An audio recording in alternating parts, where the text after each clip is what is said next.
counselor from Camp Mystic among the missing. If family members had reported a loved one missing and they've returned safely, we ask that you notify us through kerrvillemissing@dps.texas.gov or call 830-258-1111. Again, that's kerrvillemissing@dps.texas.gov or call 830-258-1111.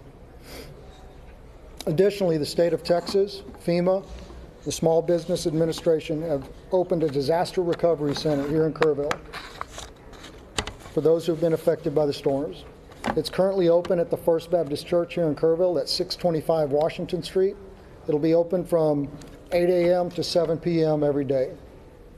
The Individual Assistance Program can provide financial support for things like medical and dental assistance, vehicle damage, housing, child care, and replacing essential items, even for non-residents who were impacted by the floods. You can visit disasterassistance.gov, use the FEMA app, or call 1-800-621-3362. And again, that's disasterassistance.gov. Use the FEMA app or call 1-800-621-3362. And in closing, I'd like to say one more time, on behalf of our unified command here in Kerr County, how appreciative we are for the help since this tragedy took place.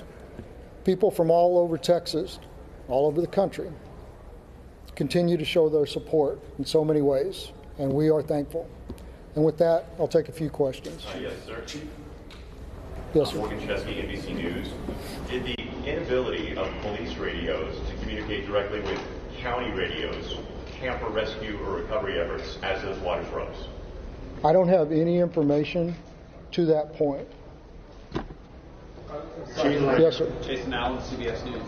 Given that you still have people who live in this area, what's different? What changes have been made to ensure you get heavy rain again a week from now, a month from now, you don't wind up in the same situation? I think that's an important question, and as we are aware, we've been very weather alert throughout the entirety of this, and that's something that we're going to be looking at. Thank you. Yes, ma'am.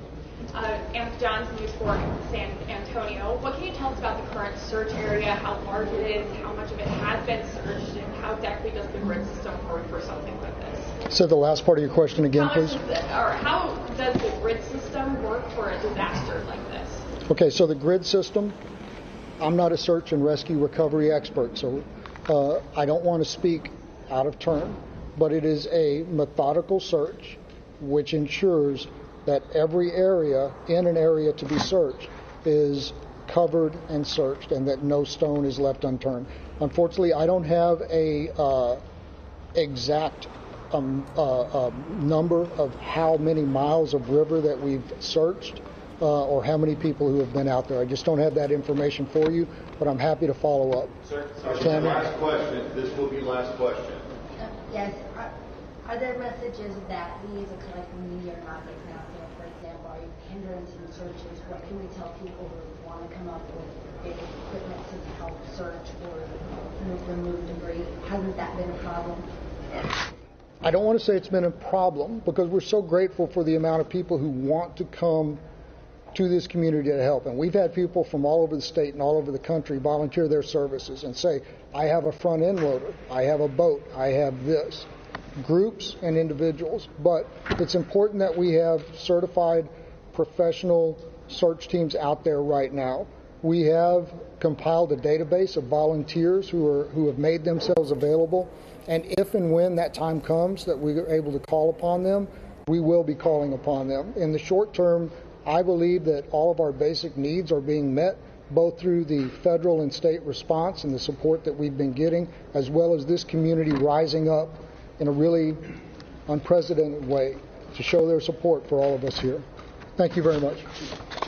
That's the end of the press conference. If you are not receiving this email from Well, we have just been listening to a news conference for Kerr County officials, that is. So we actually just heard from the Kerrville Police Department first.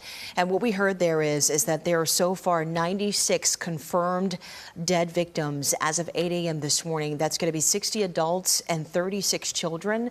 161 people are still missing. That includes those 5 campers and 1 counselor from Camp Mystic. Meanwhile, we've also just heard from Kerrville police and officials actually saying that 2,100 responders have been boots on the ground so far for the last 6 days of this search from local, state, and federal agencies, of course, as well as volunteers trying to search for parts of those victims as well, through up and down through the Guadalupe River and all throughout those areas, still searching for victims.